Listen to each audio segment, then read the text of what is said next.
Buongiorno e benvenuti a questa edizione di TG Sicilia, i titoli del nostro telegiornale. Naufragio del Baiesan a Porticello, aperto un fascicolo con l'ipotesi di accusa di naufragio colposo e omicidio. Al momento però non c'è nessun indagato. I vigili del fuoco confermano la nave è affondata di poppa e le vittime hanno tentato di mettersi in salvo cercando bolle d'aria in cabina. L'ultima vittima recuperata in fondo al mare è la figlia diciottenne del miliardario Mike Lynch. Anna era una studentessa modello appena ammessa all'Università di Oxford. La messa è finita. A Enna i fedeli abbandonano le funzioni religiose in protesta contro la curia che avrebbe coperto gli abusi sessuali. Manifestazione legata alla vicenda della condanna di Don Rugolo raccontata in anteprima nel nostro TG. Gli incivili assaltano la scala dei turchi di Realmonte. Nonostante i divieti, i bagnanti hanno divelto le recinzioni. È stato necessario l'intervento della polizia, appello del sindaco per la salvaguardia del sito. Traffico da bollino nero sulle strade siciliane per il controesodo. Nelle città però è ancora pienone di turisti. Fine settimana rovente e anche afoso per l'anticiclone africano che in queste ore sta raggiungendo il picco di potenza. Bob Sinclair fa ballare Agrigento, il popolare DJ produttore ha proposto i suoi più grandi successi durante una serata proprio nella Valle dei Templi, tra questi i tormentoni remix di Raffaella Carrà e Mattia Bazzà. Calcio in Serie B, il Palermo stasera in campo a Pisa in cerca di riscatto dopo la sconfitta della prima giornata. E comincia il campionato di Serie C, oggi pomeriggio Catania contro il Sorrento sul neutro di Potenza, esordio casalingo domani sera per il Messina, lunedì toccherà alla Trapani in trasferta a Foggia.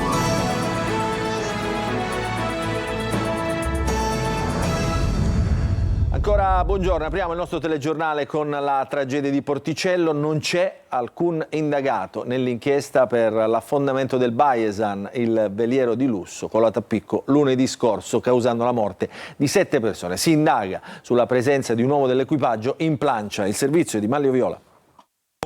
In plancia c'era un uomo quando è avvenuto il nubifragio e l'attività di indagine è tesa a capire cosa sia successo. È l'unica vera notizia nuova fornita dal procuratore di Termini Imerese Ambrogio Cartosio durante la conferenza stampa indetta a 6 giorni dalla tragedia del Baiesan nel veliero di lusso colato a picco prima dell'alba di lunedì a Porticello nel Palermitano. Non ci sono però ancora indagati. La Procura della Repubblica di Termini Imerese ha iscritto un fascicolo allo Stato nei confronti di ignoti, ipotizzando i reati di naufragio colposo e omicidio colposo plurimo, naturalmente, ma siamo solo in una fase iniziale delle indagini.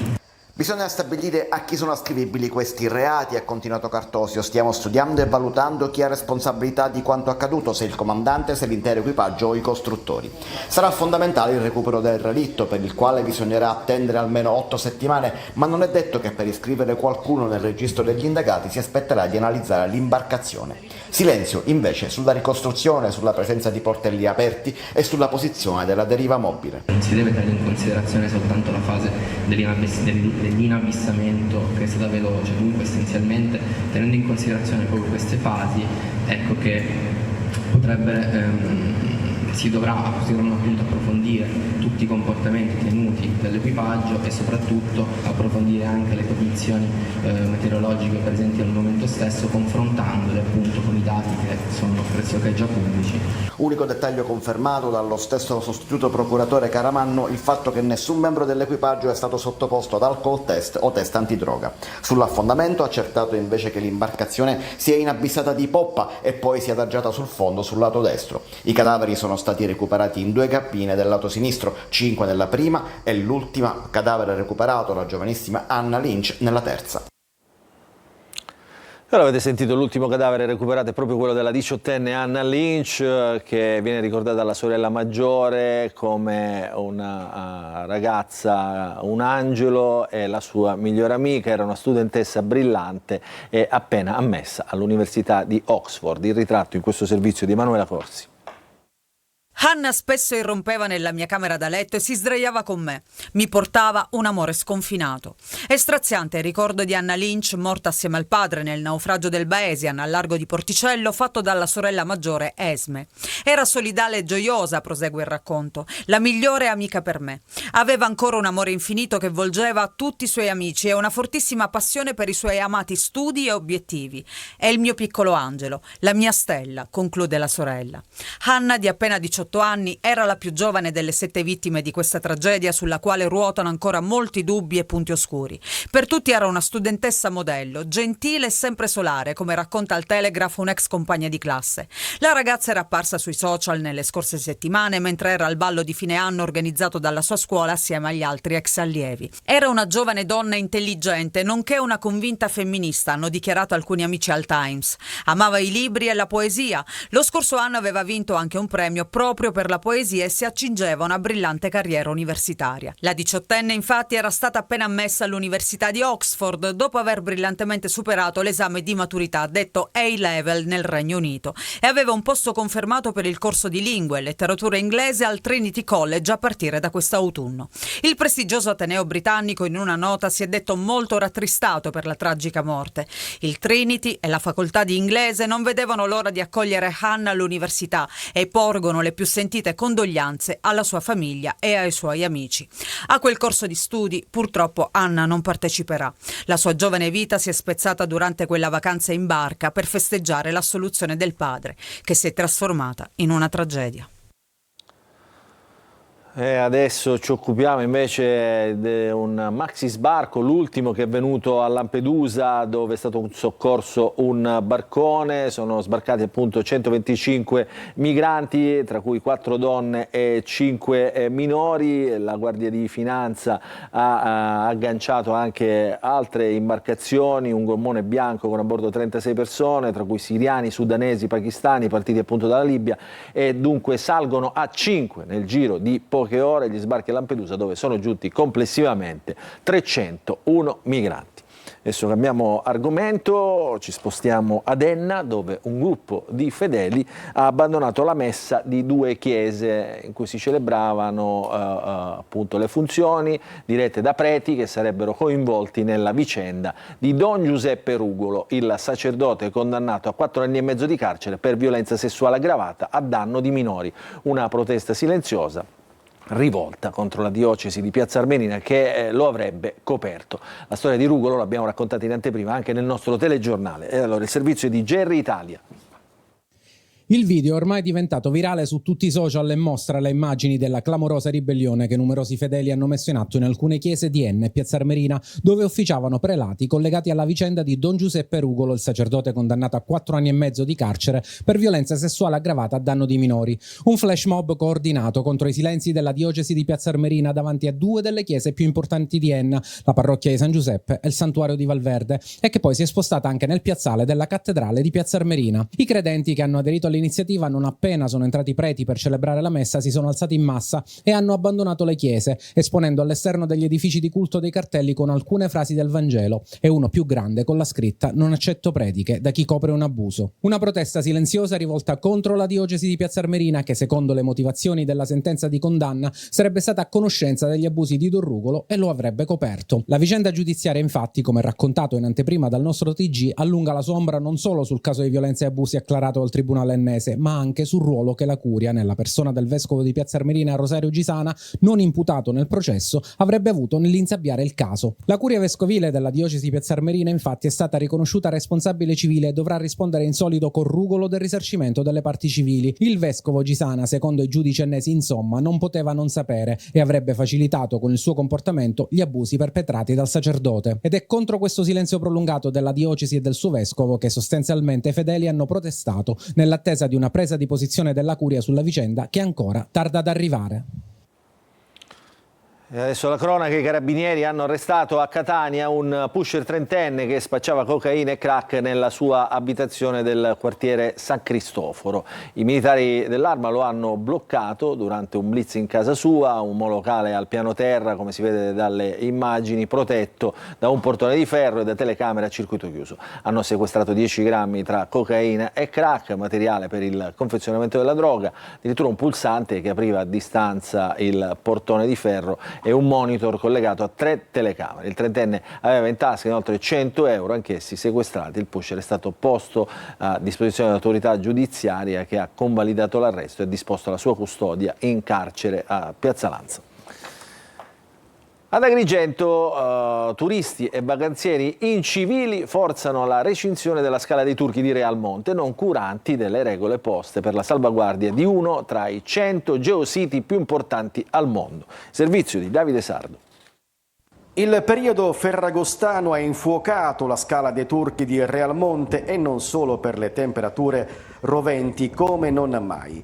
Infatti l'assalto di turisti e vacanzieri in alcune occasioni ha provocato danni e disordini tra reti di recinzione divelte e l'intervento della polizia resosi necessario per trattenere gli accessi abusivi. Il sindaco di Realmonte, Sabrina Lattuca, sbotta contro i turisti incivili e lancia un appello per la tutela ed il rispetto della Scala dei Turchi. Mercoledì scorso abbiamo registrato un'invasione del sito, benché sia stata limitata nel tempo perché è stata ripristinato l'ordine dalla Guardia Municipale subito dopo, e comunque il flusso lo abbiamo registrato. Quindi per evitare che l'illegalità, l'arbitrio abbia prevalenza rispetto alla legalità e al rispetto delle regole, abbiamo fatto questo appello: aiutate il comune di Realmonte, aiutate la Scala dei Turchi a essere quello che è un paese di legalità e di bellezza. L'ingresso alla Scala dei Turchi, patrimonio mondiale dell'UNESCO, dalla stagione in corso e fino al 31 ottobre è regolamentato.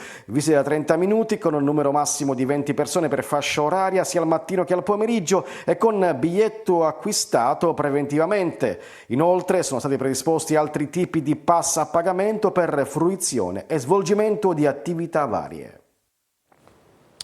Adesso ascoltate questa notizia: una donna si faceva passare per esperta di crociere in grado di offrire soluzioni economicamente vantaggiose, ma in realtà avrebbe truffato 9 persone che le hanno versato un acconto di denaro in somme comprese tra i 300 e gli 850 euro per poi scoprire che non vi era alcuna prenotazione. I carabinieri di Mascalucia hanno arrestato una 38enne. Secondo quanto accertato dalle indagini, le vittime venivano avvicinate da un uomo di 58 anni. Il risultato poi essere il portiere di uno stabile condominiale al centro di Catania che prospettava loro la possibilità di risparmiare rivolgendosi ad una sua amica, appunto esperta sedicente nel settore. Il risparmio, come abbiamo visto, si è rivelato essere una truffa bella e buona.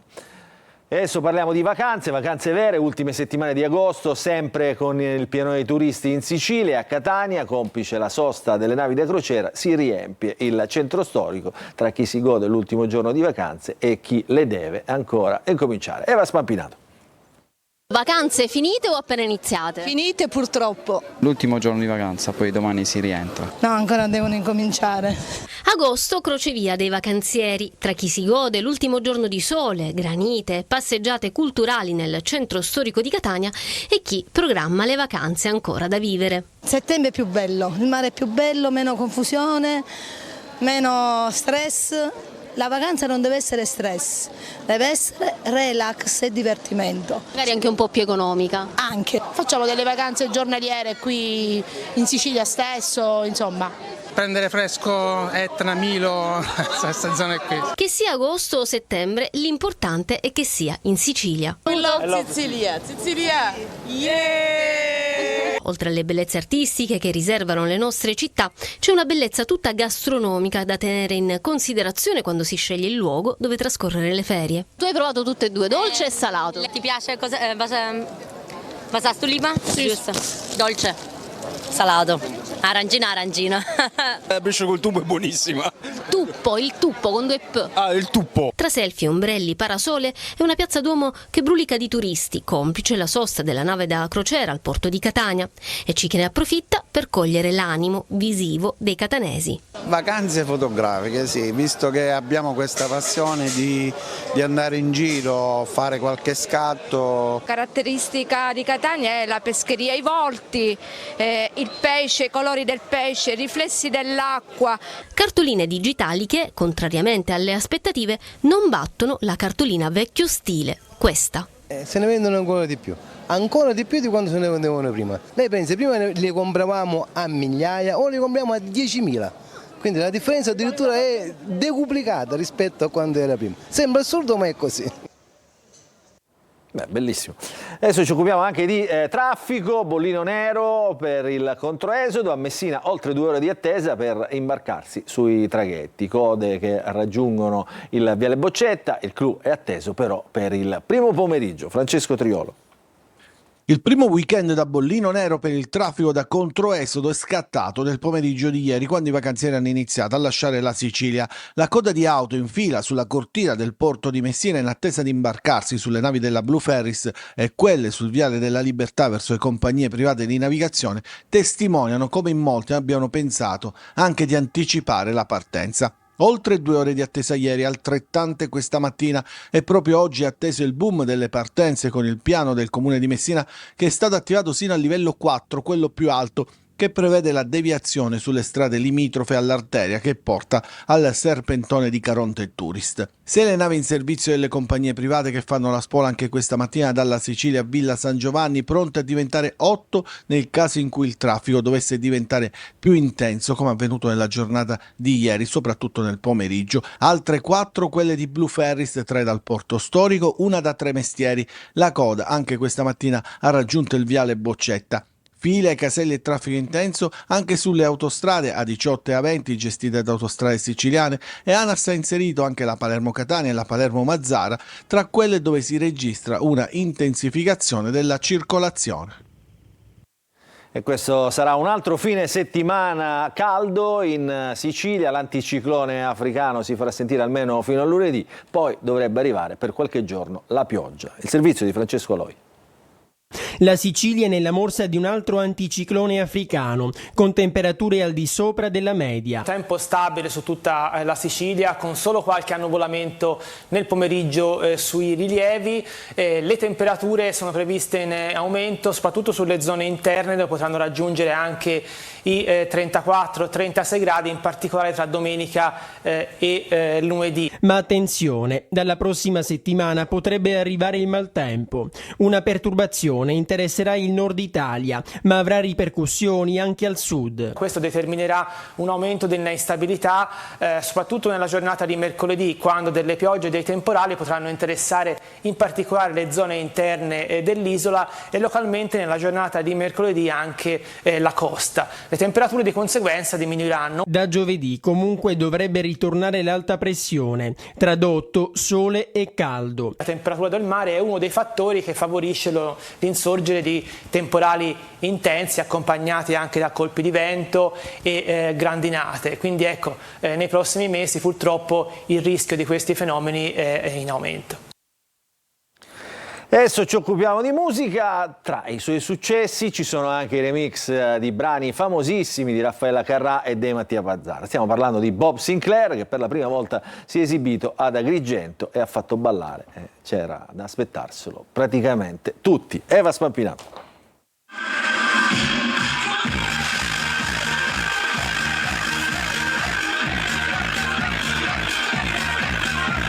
La Sicilia consola Bob Sinclair dell'uso dei giovani incollati agli schermi dei telefonini durante uno dei suoi ultimi concerti in Grecia. Sotto i templi di Agrigento ha trovato invece un popolo che balla, canta a squarciagola, interagisce e anima la serata.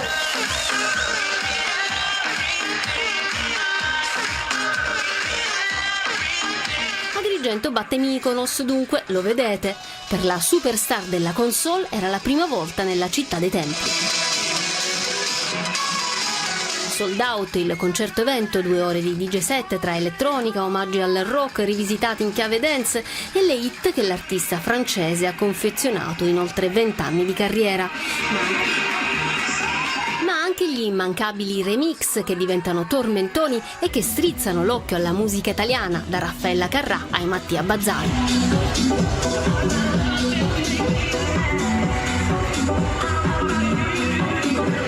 Nessuna band, nessun cantante, solo un DJ sul palco. L'effetto è quello di uno spettacolo dal vivo a tutto tondo. Coreografia, luci, schermo, bassi tellurici e una musica che mette d'accordo diverse generazioni. E sulla dance di Bob Sinclair noi ci fermiamo, una piccola pausa, poi un'ampia pagina di sport. Praticamente ritornano tutti i campionati.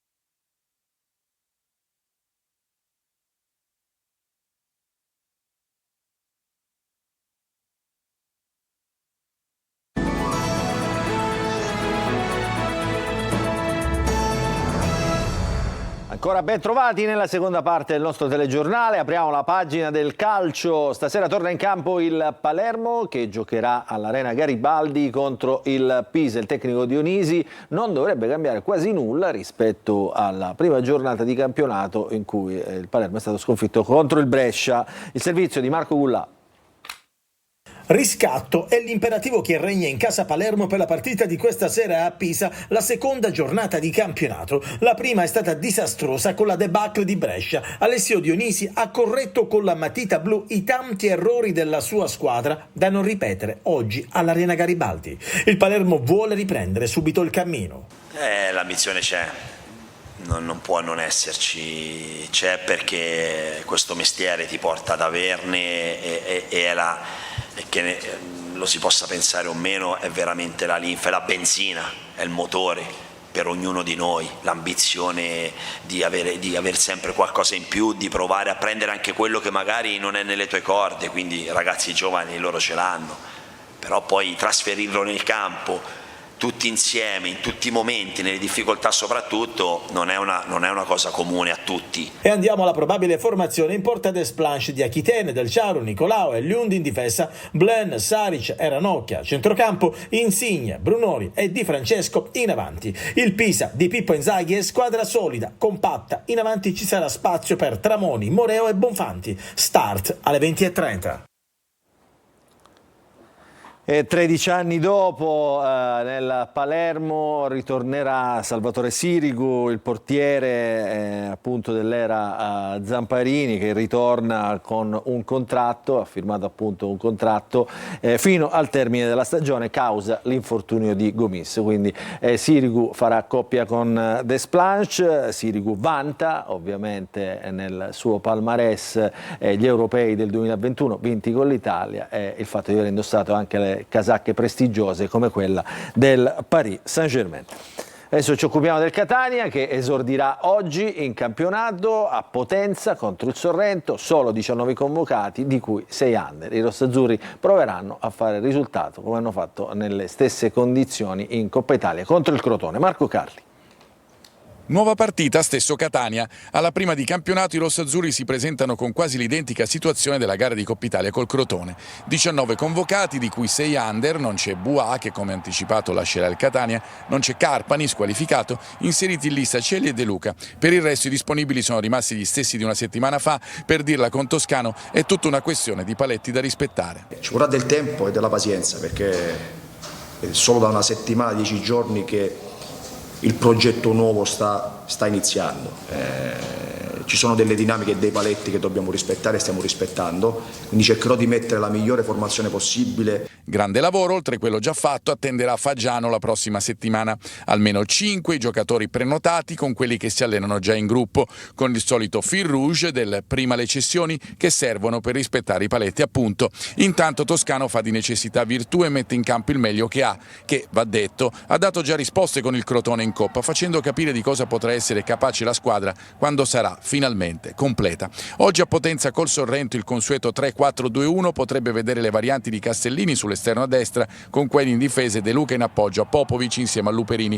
Le alternative, compreso il centrocampo a 5, sono poche. I giovani potranno mettersi ancora in luce, questo passa il convento per ora. Almeno 400 i tifosi rossazzurri al seguito. Loro, quando le restrizioni lo consentono, non mancano mai. Sorrento-Catania sarà seguita in diretta da Telecolor, solite 3 ore live a partire dalle 17:30 con i collegamenti dallo Stadio Viviani, i commenti da studio e le interviste in anteprima con i protagonisti.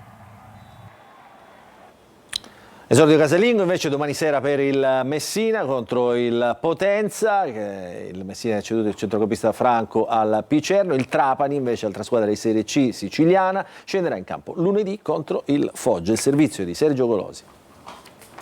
Il Messina 18 8.0 riparte dalla fine. La scorsa stagione chiuse al Francoscoglio contro il Potenza e quel 2-2 sancì la salvezza matematica. Sembrava che fosse un punto di partenza, nulla di più falso perché in pochi mesi il presidente Sciotto ha cancellato tutto e domani all'esordio in campionato ci sarà ancora il Potenza, ma di quel Messina sono andati via i pezzi migliori ed è rimasto ben poco. Si annuncia un torneo in salita per la squadra di Modica, costruita con pochi spiccioli e il budget più basso del girone. Linea verde e poca esperienza in tutti i reparti, con un attacco spuntato. Con il Potenza che ha superato 2 turni nella Coppa Italia di Serie C contro Cerignola e Benevento, assenti lo squalificato Petrungaro e gli infortunati Morleo e Cominetti, cui potrebbe aggiungersi Marino. Il Potenza del leader caturano punta a rilanciarsi dopo un anno negativo. Messina senza tifosi, scoglio quasi vuoto con circa 200 abbonati e contestazione ad oltranza a Sciotto all'8º anno nel club giallorosso. Atmosfera diversa a Trapani, dove c'è grande attesa per la trasferta di lunedì sera a Foggia dopo i successi in Coppa contro Cavese e Monopoli. Un entusiasmo per nulla scalfito dal no di Merola, con Antonini che parla addirittura di fallimento calcistico in caso di mancata promozione in Serie B. Questa era l'ultima notizia, il nostro telegiornale finisce qui, vi ricordo che l'informazione su Antenna Sicilia ritornerà questa sera alle 20. Allora non ci resta che augurarvi un buon proseguimento di giornata a tutti.